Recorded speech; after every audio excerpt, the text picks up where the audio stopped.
আমি গত কয়েকদিনের মধ্যে একটি রিপোর্ট দেখতে পেয়েছি, ফিনল্যান্ড পরপর 5 বছর ইউরোপের এই দেশটি পৃথিবীর সবচেয়ে সুখী দেশ হিসাবে নির্বাচিত হয়েছে। এদেশে মানুষের সংখ্যা সম্ভবত 55 লাখ, কম বেশি 55 লাখ মানুষের বসবাস। এই দেশটিকে বলা হচ্ছে পরপর 5 বছর তারা পৃথিবীর সবচেয়ে সুখী দেশ। কেন সবচেয়ে সুখী দেশ? তার অনেক কারণ আছে। এদেশের যে সবুজ পরিবেশ, সেখানকার যে হ্রদগুলো, আমরা কোরআনে যে জান্নাতের কথা শুনি, জান্নাত মানে বাগানসমূহ, সেখানকার যে নেচার, সেখানকার যে প্রকৃতি, এটা এতটাই সুন্দর, এতটাই ভালো যে সেটাকে বলা হয় সবুজ সোনা। পুরা দেশটাকে বলা হয় সবুজ সোনা। এত সুন্দর একটি দেশ, এত সুন্দর প্রকৃতি, এত সুন্দরভাবে আল্লাহ তাআলা সাজানো একটা সৃষ্টি।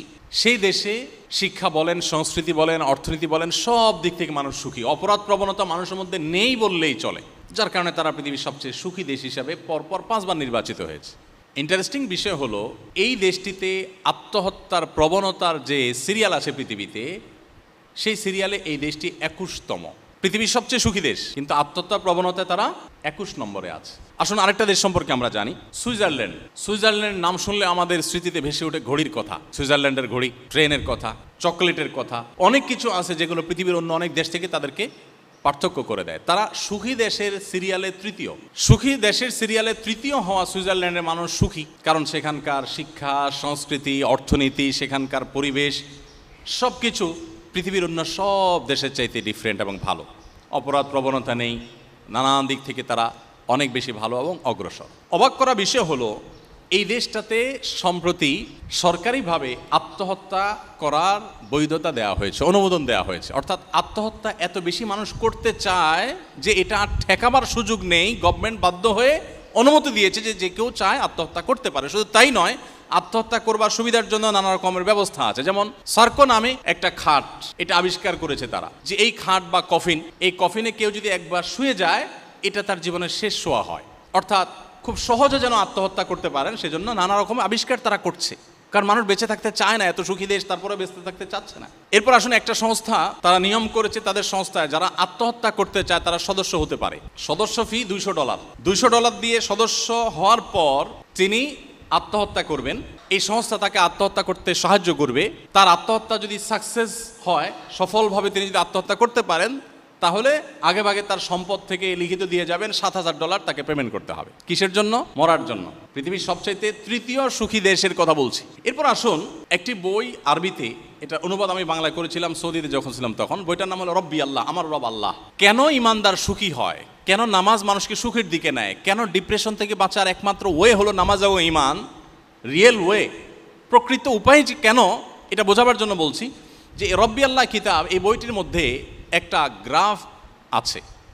সে গ্রাফটা হলো পৃথিবীতে আত্মহত্যার রেশিও কোন ধর্মের মানুষের মধ্যে, কোন সমাজে কতটা বেশি বা কম, এই বিষয়টাকে তুলে ধরা হয়েছে গ্রাফে। সে গ্রাফে উল্লেখ করা হয়েছে যে পৃথিবীতে সবচাইতে আত্মহত্যার প্রবণতা সবচেয়ে বেশি হলো ধর্মে অবিশ্বাসী নাস্তিকদের মধ্যে, সব দেশেই এটা। এবং এই জরিপটা যার তার জরিপ না, এটা বিশ্ব স্বাস্থ্য সংস্থার জরিপ, এবং 1 বছরের জরিপ না, ওখানে পরপর কয়েক বছরের জরিপ তুলে ধরা হয়েছে যে পরপর অনেক বছর ধরে একই রেশিও দেখা যাচ্ছে। সবচেয়ে বেশি আত্মহত্যার প্রবণতা হলো নাস্তিকদের মধ্যে। এরপর মজার বিষয় হলো, সবচেয়ে কম আত্মহত্যার প্রবণতা হলো মুসলমানদের মধ্যে। পৃথিবীতে কয়েক বছরের জরিপ তুলে ধরা হয়েছে, পৃথিবীতে সবচেয়ে কম আত্মহত্যা হয় মুসলমানদের মধ্যে। এখন প্রশ্ন ওঠে যে পার্থক্যের জায়গাটা কোথায় আসলে। পাশাপাশি আরেকটা তথ্য দিয়ে রাখি, আমার পৃথিবীতে যে সমস্ত দেশে যাওয়ার সুযোগ হয়েছে, এর মধ্যে জাপান সম্পর্কে আপনারা জানেন, জাপানে আমার যাওয়ার সুযোগ হয়েছে, কোরিয়াতে আমার যাওয়ার সুযোগ হয়েছে। আপনারা জানেন যে জাপানিজরা সবচেয়ে ভদ্র, জেন্টেল পৃথিবীর। একসময় তাদের ইতিহাস অনেক বাজে ছিল, কিন্তু তাদের হিরোশিমা যে ট্র্যাজেডি, তারপর থেকে তারা পরিবর্তন হয়ে গেছে। জাতি হিসাবে পৃথিবীর সবচেয়ে সভ্য, সবচেয়ে ভদ্র, সবচেয়ে জেন্টেল জাতি তারা। এবং জাপান থেকে ঘুরে আসার পর বেশ কিছুদিন যাবৎ আমি একাধিকবার গিয়েছি, যেবারই গিয়েছি সফর শেষ করে দেশে আসার পর আমার নিজেরই আচার আচরণের মধ্যে এক ধরনের পরিবর্তন আমি লক্ষ্য করতাম। অফিসে যখন স্টাফদের সাথে কথা বলতাম, আস্তে আস্তে কথা বলতাম। বাসায় যখন কথা বলতাম পরিবারের সাথে ধীরে ধীরে কথা বলতাম। কারণ ওখানে ওই যে মানুষ ফিস ফিস করে কথা বলে, কেউ কারো দ্বারা যেন ডিস্টার্ব না ফিল না করে, কেউ কারো দ্বারা কষ্ট না পায়, এতটা জেন্টেল তারা। বেশ কিছুদিন তাদের মধ্যে থাকলে, দোকানপাট, রাস্তাঘাটে গেলে নিজের মধ্যে একটা পরিবর্তন চলে আসে, এই লেভেলের জেন্টেল। এবং তথ্য প্রযুক্তিতে তারা কতটা এগিয়ে সেটা তো আর বলার অপেক্ষা রাখে না। আপনারা ইঞ্জিনিয়ারিং কলেজের স্টুডেন্ট, আপনাদের আরও ভালো জানা থাকার কথা। এই জাপানিজদের মধ্যে আত্মহত্যার প্রবণতা সবচাইতে বেশি, কোরিয়ানদের মধ্যে আত্মহত্যার প্রবণতা সবচাইতে বেশি। এত বেশি আত্মহত্যার প্রবণতা এমনকি জার্মানিদের মধ্যে, ওই রব্বি আল্লাহ বইয়ের মধ্যে লেখা আছে যে অস্ট্রেলিয়াতে একটা ব্যাগ আবিষ্কার করা হয়েছে, লাইফ ব্যাগ না কি যেন নাম, এটা জাস্ট সেট করবে আর আত্মহত্যা হয়ে যাবে। আত্মহত্যার জন্য যে কত রকমের কসরত এবং প্রচেষ্টা। এখন আমার প্রশ্ন হলো, পৃথিবীর সবচাইতে সুখী দেশ, পৃথিবীর সবচাইতে আপনার সুন্দর দেশ হওয়ার পরও মানুষ বেঁচে থাকতে চাচ্ছে না কেন? কারণ একটাই, যে সব কিছুই আছে, মানসিক প্রশান্তিটা আসলে নেই। ডিপ্রেশন এখন ঘরে ঘরে, ডিপ্রেশন এখন জনে জনে, এখন প্রতিটা মানুষ কম বেশি ডিপ্রেসড। নবী করিম সাল্লাল্লাহু আলাইহি সাল্লাম বলেছেন, লাইসাল গিনা বিকাসরাতিল আরদ। পৃথিবী তথ্য প্রযুক্তির উন্নতির চরম শিখরে পৌঁছে যেতে পারে, নানা রকমের আবিষ্কার দিয়ে পৃথিবীর মানুষের জীবনযাত্রাকে পানির চাইতে সহজ করে ফেলা হতে পারে, বাট এর কোনোটি মানুষকে সুখী করবে না, এর কোনোটি মানুষকে মানসিক প্রশান্তি এনে দিবে না। ওয়ালাকিন্নাল গিনা গিনান নাফস। নবী করিম সাল্লাল্লাহু আলাইহি সাল্লাম বলেছেন, এই সচ্ছলতা, এই উন্নয়ন, এটা আসলে প্রকৃত সচ্ছলতা নয়। আসল এবং প্রকৃত সচ্ছলতা হলো মানুষের মানসিক প্রশান্তি। একজন মানুষ তার তেমন কিছু নেই কিন্তু তিনি মানসিকভাবে খুবই সুখী, এ লোকটা সত্যিকারের সুখী। আরেকজনের সবই আছে বাট মানসিকভাবে তিনি সুখী নন, এ লোকটা প্রকৃত অর্থে সুখী নন।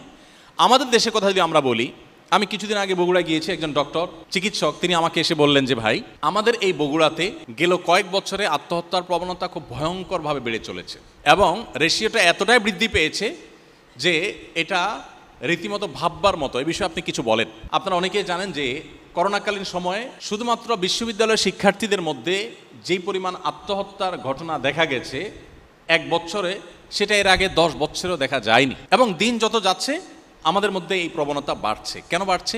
দিন থেকে, ইসলাম থেকে আমরা দূরে সরছি। যতটা দূরে সরবো তত বেশি আমাদের অশান্তি আমাদেরকে ঘিরে ধরবে। ডিপ্রেশন এখন ঘরে ঘরে, ডিপ্রেশন এখন জনে জনে, এখন প্রতিটা মানুষ কম বেশি ডিপ্রেসড।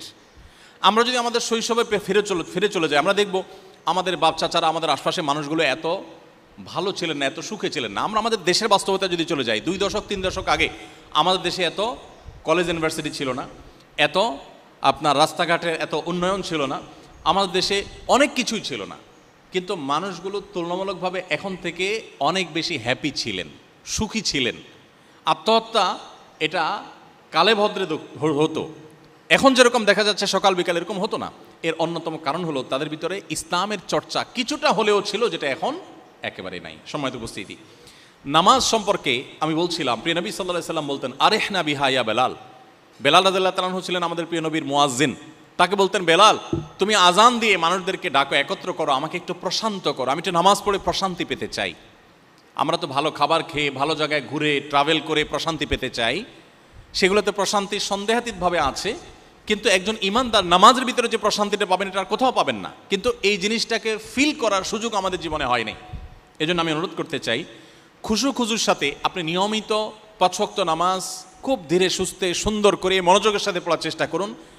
আমি আল্লাহর নামে শপথ করে, আল্লাহর উপরে আস্থা রেখে বলতে পারি, আপনার জীবনটা বদলে যাবে ইনশাআল্লাহ। আপনার জীবনটা উপভোগ করতে পারবেন আপনি। আপনার জীবনে যে স্বাদ আর তৃপ্তি আপনি অনুভব করবেন, এটা আপনি অন্য কোথাও পাবেন না। এই জন্য ভাইরা আমার, 5 ওয়াক্ত নামাজ আপনারা আপনাদের কর্মজীবনে থাকেন কিংবা শিক্ষা জীবনে যেখানে থাকেন না কেন, জীবনে কখনো এটা কম্প্রোমাইজ করবেন না, নামাজের ক্ষেত্রে কোনো ছাড় দিবেন না।